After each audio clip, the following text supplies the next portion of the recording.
We're going to talk about the cooling on the Big Blue. We run ours in parallel, so the water comes from a pump in the bucket, up the hose pipe, into the base of the mobile platen, out of this platen, into the fixed platen, through the channels and out and drain in here.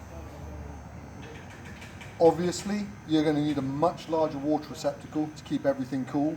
We recommend around about a 50-gallon drum, and also your pump needs to be as high pressure as you can. We've got ours running just to show the system running, but this is not enough water flow if you're trying to keep things cool.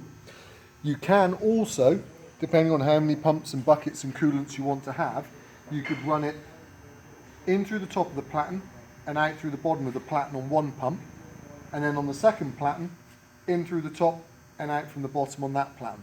That would need 2 pumps, 1 for each platen. Or you can do as we've done, and we'll provide the hosing to run it in parallel. You can provide hosing if you want to run it separately. On to the actuators. These 2 actuators run straight through the heat exchanger, and the piston moves backwards and forwards to allow the plastic in. So it's a basic piston, which has then got a water cooling block put on the back. This is to stop any residual heat coming out of the heat exchanger and into here and wrecking any seals. Again, we use the same process. Pump in the water bucket, coming up. We use a Y connector for ease of changing. Up into one, up into the other, come round, straight out and down.